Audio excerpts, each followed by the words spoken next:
Halo penikmat film, balik lagi bersama gua Harit Movie Time di ruang film.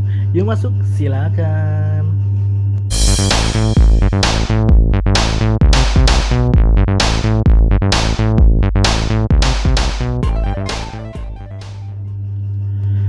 Oke penikmat film, kali ini gue akan kembali mereview film yang baru aja gue tonton nih, yaitu film Gara-Gara Warisan. Sebenarnya film ini udah sempet tayang di bioskop sekitar lebaran kemarin ya, di lebaran 2022 kemarin, yang berbarengan juga dengan film KKN nih, KKN di Desa Penari dan juga Kuntilanak 3 ya kalau nggak salah ya. Jadi dari ketiga film itu KKN yang paling banyak, sekitar 9 jutaan, wah nembus rekor. Cuman sayangnya untuk Gara-Gara Warisan ini kurang banyak ya peminatnya. Cuman lumayan lah dapat kecipratan dari penontonnya KKN yang gak kebagian tiket akhirnya nonton film ini. Karena pilihannya antara itu dengan Kuntilanak ya. Jadi ya mungkin pilihannya lebih ke Gara-Gara Warisan ini. Nah lumayan lah, keduanya juga dapat cipratan sih, Kuntilanak juga dapat. Ya oke lah, kita langsung lihat ya seperti apa filmnya dan bagaimana pendapat gue tentang film ini. Langsung kita review film. Oke pendapat film, langsung ya kita akan mereview Gara-Gara Warisan nih, yang disutradarai oleh Aco ternyata. Wow, ini debut pertamanya Aco sebagai sutradara ya, yang juga ditulis oleh dia, cuman didampingin oleh Ernest Prakasa nih. Jadi kan karena dia pertama kalinya menulis skrip film secara utuh, akhirnya dia dibantu oleh si Ernest agar kaidah-kaidah film yang pernah dibuat oleh si Ernest diterapin juga di film ini. Dan juga dia sebagai sutradara juga, walaupun dia yang mendirect, cuman Ernest juga ikut mengawasi agar filmnya sesuai lah sama film dan film-film dia sebelumnya lah. Jadi hampir setipe, cuman beda penggarapan. Ya film ini dari Star Vision ya, yang dirilis sekitar 30 April 2022, yaitu ya lebaran kemarin lah jatuhnya. Dan lumayan loh, pemerannya lumayan gede di sini. Ada Oka Antara sebagai Adam, lalu ada Indah Permatasari sebagai Laras, Ge Pamungkas sebagai Diki. Nah ini tiga anaknya nih. Lalu ada bapaknya Yayu Unruh sebagai Dahlan. Lalu ada Ira Wibowo sebagai Astuti. Dan juga ada pasangan-pasangannya nih, yaitu Sheila Dara sebagai Vega, ya benar Vega. Lalu ada Ernest Prakasa sebagai Beni dan juga Hesti Purwadinata sebagai Rini. Ya, jadi itu ada pendampingnya dan juga ada sosok anak-anaknya. Ini menceritakan tentang pembagian warisan ya. Jadi si bapak tuh sakit ya. Jadi si bapak tuh punya 3 anak, 2 cowok, 1 cewek. Nah, ketiga anaknya ini disuruh untuk meneruskan si bapaknya ini karena bapaknya punya penyakit ya. Yaitu dia memiliki guest house gitu, kayak penginapan yang dimana mereka akan diwariskan itu, si penginapannya itu berserta dengan karyawan-karyawannya sebagai pemimpinnya atau pemilik dari guest house.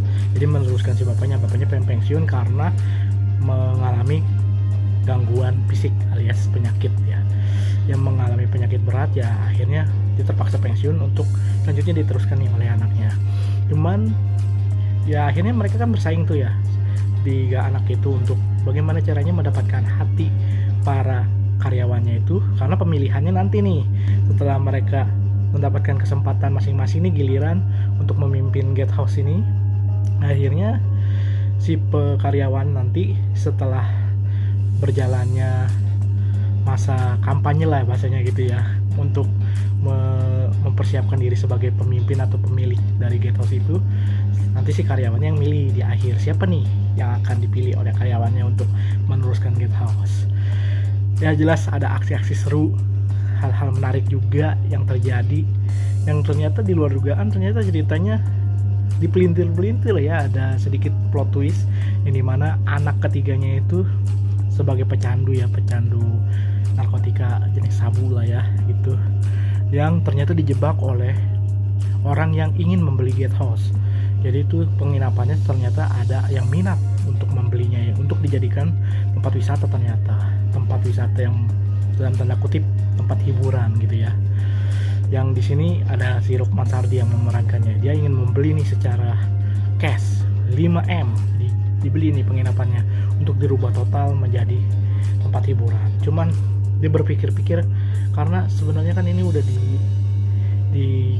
ingin diserahkan ke anaknya, dan anak-anaknya juga sedang berjuang kan untuk menjadi pemilik yang bagus gitu, sebagai pemimpin juga di sana bagus gitu untuk mengelolanya. Jadi sedang belajar lah untuk meneruskan Gatehouse ini agar tidak dijual. Ternyata secara ini ada pembeli yang lumayan tuh.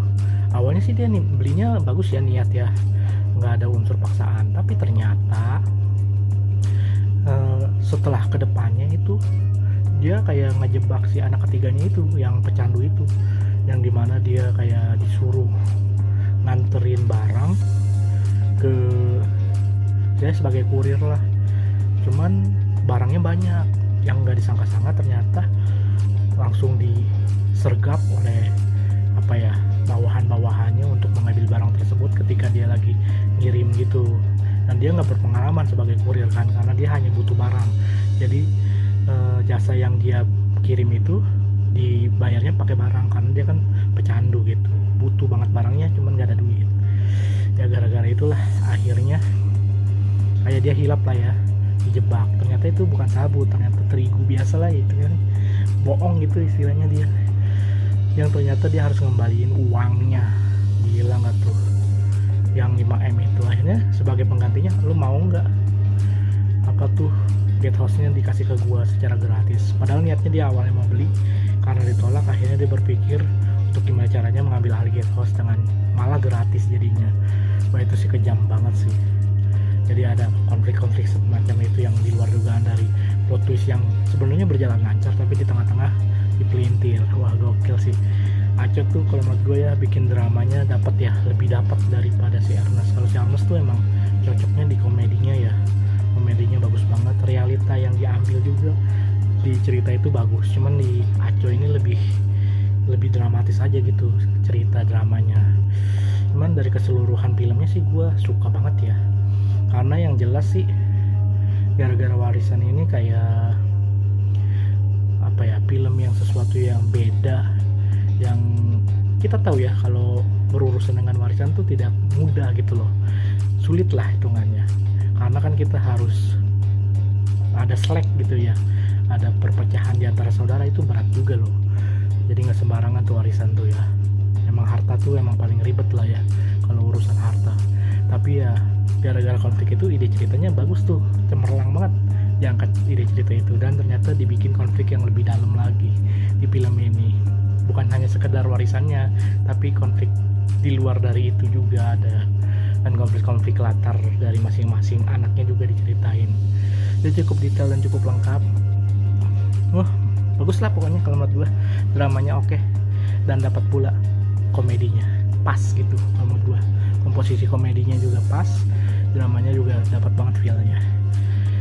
Oke, kalau dari gue sih memberi penilaian 8,5 ya dari 10 untuk film ini. Kalau kalian udah nonton belum ya? Apakah udah di bioskop? Kalau udah tahu filmnya ya mungkin wajar lah ya gue spoiler di sini, karena udah lama juga filmnya. Jika kalian belum nonton, langsung meluncurlah ke Disney Plus Hotstar. Seru kok filmnya.